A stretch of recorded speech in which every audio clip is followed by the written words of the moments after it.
restant enserrés dans une lourde angoisse.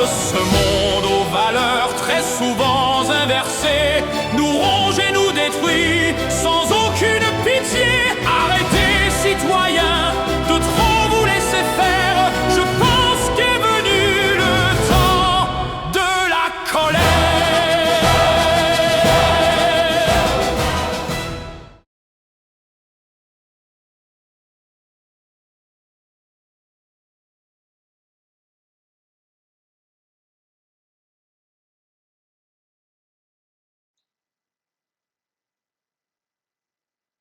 Bonjour à vous.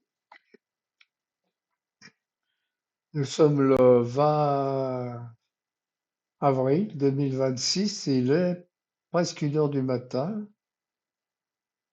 2 heures du matin, 1h57 exactement. Et vous êtes sur ma chaîne Chronique d'une colère ordinaire.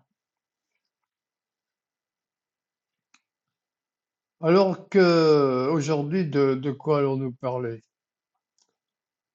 J'avais envie de vous parler de ma chaîne YouTube Chronique d'une colère ordinaire que j'ai créée il y a bien longtemps, c'était en 2016, ça fait bientôt 10 ans, bon, qui a démarré très doucement, et puis bon, qui stagne maintenant de plus en plus, bien que je fasse régulièrement des vidéos et des chansons, souvent des chansons d'ailleurs, quelques vidéos, mais assez régulièrement, je réponds pratiquement tout le temps aux commentaires qui me sont faits. Et je vois que j'ai de moins en moins de vues, de moins en moins de... Même les deux, trois personnes qui sont désabonnées. J'avoue que, bon, bah, je dois pas correspondre certainement, peut-être, à l'intérêt que les gens ont pour certaines vidéos. J'ai interrogé l'intelligence artificielle ChatGPT en lui expliquant mon problème et il m'a dit que mes vidéos et mes chansons sont de qualité. Mes chansons sont d'une qualité au-dessus de la moyenne des amateurs de YouTube, mais que bon, je corresponds pas aux critères de la jeunesse qui demande des vidéos plus courtes, des accroches, etc., des miniatures plus percutantes. Enfin, je ne sais pas trop. Voilà, bon, bah écoutez, je viens d'en faire une chanson justement là qui s'appelle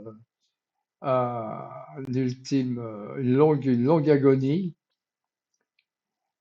où je vous parle de la triste agonie de notre pauvre pays, de notre pauvre France, qui depuis de nombreuses années, et plus particulièrement depuis l'arrivée de notre cher président Macron, a pris une pente accélérée, une pente glissante vers le bas. Et moi, je me dirais une pente glissante, oui, plus en plus glissante et qui va s'accélérer. Et on va vers le catastrophe, vers le gouffre, un gouffre dont on ne voit pas encore le fond. Ça a commencé il y a bien longtemps, hein, ça a commencé après la Deuxième Guerre mondiale, hein, avec nos amis américains, comme toujours, hein. Comme disait Kissinger, hein, quand on est ennemi des Américains, c'est dangereux. Mais quand on est leur allié ou leur ami, alors là, c'est mortel. Ben, c'est ce qui nous est arrivé, hein, parce que, bon, ben, après la guerre, juste après la guerre, les États-Unis avaient eu la magnifique idée de mettre la France sous tutelle, là, hein, comme l'Italie, comme un pays vaincu, comme l'Italie ou l'Allemagne. Et ça s'appelait projet Amgot. Ils avaient donc créé des francs verts comme le dollar, et ils avaient commencé à inonder la France de billets verts, de francs verts, et ils voulaient donc nommer des personnes à eux. Ils voulaient même que Darlan, je crois, Darlan et Pétain même, enfin bon, que ce soit eux qui dirigent la France après, après la guerre. Enfin bon, encore De Gaulle, heureusement, qui était là, encore vivant, bien, bien vivace, et qui les a pris de court avec ses services de renseignement et les préfets qu'il a nommés, qu'il a tout de suite mis en place en France, dans tous les départements. Les Américains se sont trouvés devant le fait accompli et n'ont pas pu aller plus avant. Mais bon, c'était pas l'envie qui leur en manquait. Bon, Roosevelt pouvait pas sentir, bien sûr, De Gaulle, hein. Bon, ben, il est mort avant, mais l'autre, ce qui le remplaçait, c'était la même chose. Et puis la vie a continué avec ce que vous connaissez et la période de De Gaulle qui avait réussi à brider un peu les tentatives américaines qui n'ont eu de cesse, hein, qui n'ont jamais cessé. D'ailleurs, ils ont eu sa peau, De Gaulle, avec le mai 68, hein. Enfin, ils ont eu sa peau. Oui, parce que ça l'a quand même bien secoué. Et bon, je pense que le référendum sur le Sénat qu'il a fait en 69, je crois, il savait qu'il était perdu. Je pense il en avait marre. Il voulait partir en beauté, quoi. Il avait dit que si le référendum était perdu, il quitterait le pouvoir et c'est ce qu'il a fait. Bon, c'est le dernier homme d'État, hein, qui a vraiment toujours respecté sa parole, a toujours dit bon, bah, les pieds noirs, bien sûr, lui en veulent la mort, hein. On peut les comprendre, encore que ils ont quand même beaucoup de choses à se reprocher, mais pas tous, hein, certains. Enfin bon, revenons pas sur la guerre d'Algérie, sur l'histoire de l'Algérie. Donc l'histoire de la France et des Américains, bon, voilà, c'est ça, les Américains n'ont eu de cesse depuis l'après-guerre de vouloir nous détruire et nous mettre sous tutelle. Ils y sont parvenus tout de suite après De Gaulle et avec, bon, ça a commencé Pompidou, un ancien de la banque Rothschild, hein, bon, bah, je vous fais pas un dessin, et Monet qui a lancé son opération en accointance avec la CIA dont il était, je crois, un salarié. On a la preuve qu'il émargeait à la CIA avec son collègue et comparse Schuman. Et puis bon, les gens en Belgique avec Spijk en Belgique, etc., qui étaient des mondialistes convaincus, convaincus avec espèce sonnante et trébuchante, et puis avec des intérêts mondialistes, des intérêts aux États-Unis, etc., très proches des États-Unis. Donc voilà, ils ont creusé leur trou et ils ont réussi à nous lancer dans cette affaire de l'Union européenne. D'abord le charbon et l'acier, etc. Et puis bon, bah, mais De Gaulle, une fois parti, bah, ça y est, la place était, la voie était libre, hein. Il y avait plus d'hommes il y avait plus personne de son envergure, hein. Et puis, il y avait plus personne pour s'y opposer.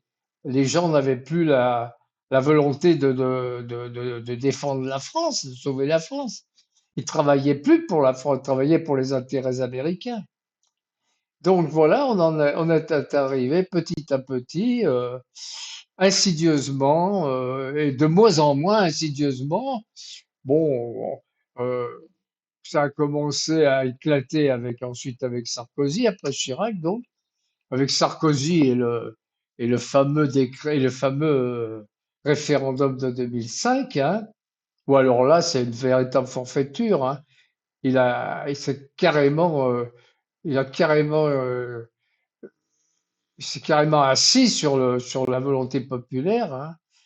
54-72%, je crois, de non à la Constitution européenne, hein, 2005, et 2 ans après, traité de Lisbonne, qui reprend mot pour mot pratiquement la Constitution et qui fait passer avec la complicité de nos parlementaires, comme toujours.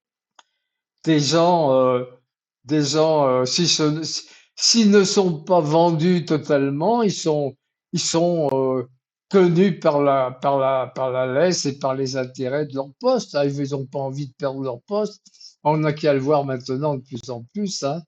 Et quand Macron parle de 49.3 et ils ont peur de la dissolution, hein, à ce moment-là, tout le monde rentre dans le rang, hein. Il y en a pas un qui va ruer dans les bancaires, hein, pour défendre la France, hein. Aucun. Aucun. Enfin bon, il y en a. On peut les compter sur les doigts des deux mains. Une dizaine, il y a peut-être une dizaine de députés sénateurs qui sont vraiment des hommes honnêtes et qui veulent défendre leur pays, mais les autres sont tous des vendus. Ils, ils ne valent rien, ils ne servent à rien. On devrait d'ailleurs, le Sénat, il y a longtemps qu'on aurait dû le supprimer, ça ne sert strictement à rien. Et puis bon, les parlementaires qui font une carrière de parlementaire pendant des dizaines et des vingtaines d'années, on devrait supprimer ça aussi. Asselineau l'a dit, d'ailleurs, il a une très bonne idée, hein, c'est de limiter à 2 ans tous les mandats, sauf les mandats de maire, hein, surtout des maires de petites communes où c'est assez difficile de trouver des volontaires pour ces postes qui sont très difficiles et sans vraiment être, où t'as aucun intérêt pécunier, hein, si ce n'est que des emmerdements, quoi. Mais pour les grandes villes et puis pour tous les autres mandats d'élection, hein, les autres mandats des députés, sénateurs et tous les mandats dans les grandes communes et dans les départements et dans les régions. D'ailleurs, les régions, euh, je pense qu'il faut les supprimer aussi, hein. Il y a des milliards et des milliards d'économies à faire pour réorganiser tout ça et supprimer les sandwichs qui s'accumulent, les administrations sandwich avec des bureaux magnifiques, des voitures de fonction, des postes complètement bidons où les gens n'ont rien à foutre si ce n'est de se faire mousser, et d'emmerder les gens et d'emmerder la population par des textes bidons qui servent à rien. Tout ça, il faut le changer et le supprimer. Voilà ce que je voulais vous dire ce soir. Et puis bon, je suis en train de me demander quelque chose, de me poser la question. Dans le fond, je me dis pourquoi je me présenterai pas à la présidentielle. Oui, pourquoi pas? Il n'y a pas de raison. Il y a pas d'âge, il y a pas d'âge plafond. Il y a un âge plancher, mais pas d'âge plafond. Donc, bon, bah, d'accord. Je suis peut-être pas tout jeune, mais à 90 ans, on a encore la pêche, hein. Bon, et puis moi, j'ai toute ma tête et bon, je vais faire un petit programme d'ailleurs que je vais vous soumettre. Et puis vous voterez, vous me direz ce que vous en pensez. Voilà, ce que je voulais vous dire, c'est peut-être une fake news d'ailleurs. Mais bon, écoutez, on va tenter le coup, hein. Pourquoi pas? Coluche l'a bien fait. Il était plus connu que moi, hein. Mais il avait presque, je sais pas combien de millions de vues, hein, de gens qui étaient pour lui. Ça fait d'ailleurs, ça fait beaucoup de bruit, hein. Bon, bah écoutez, officiellement, donc je vous annonce que je serai candidat à la présidentielle de 2027. Voilà. Alors, dans quel camp? Aucun camp. Le mien, le camp des hommes libres.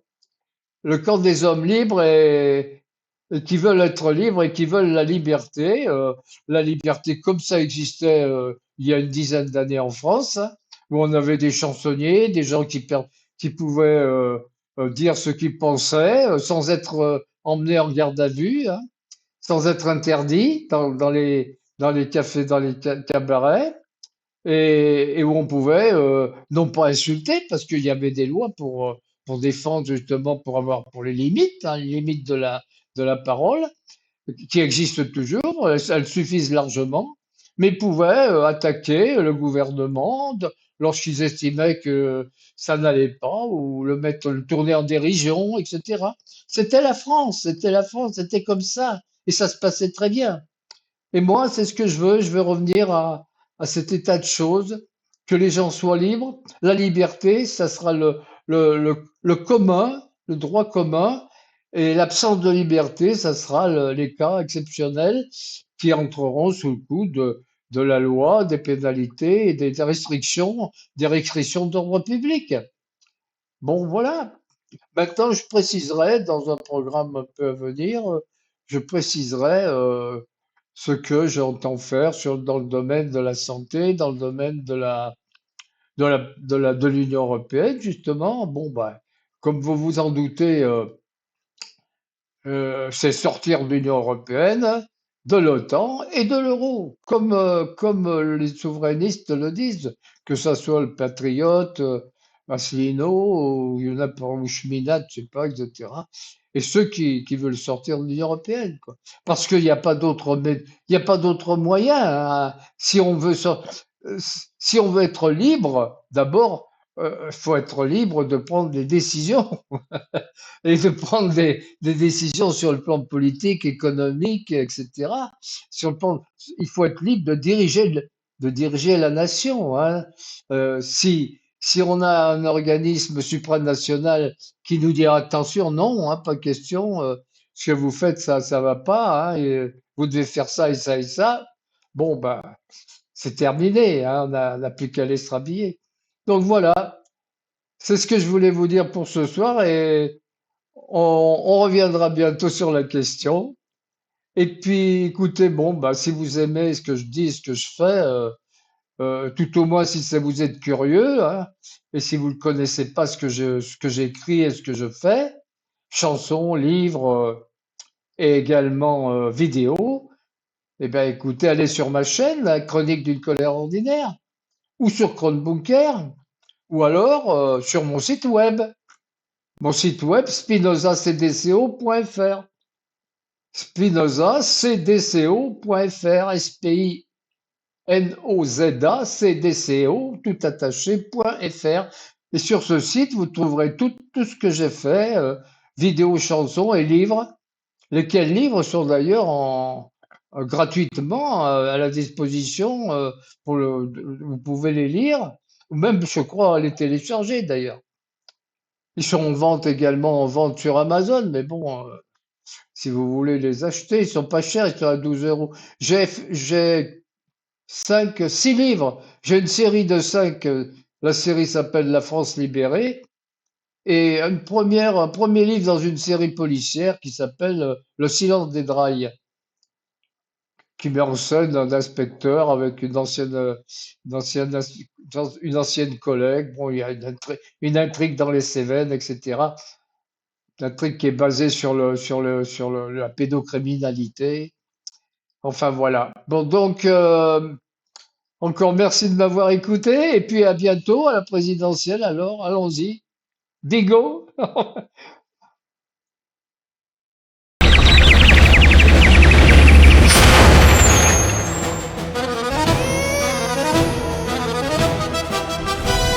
Ce monde de mensonges, ce monde de fraudeurs, qui plonge tant de gens dans autant de malheurs, qui nous laisse pantois devant tant de laideurs.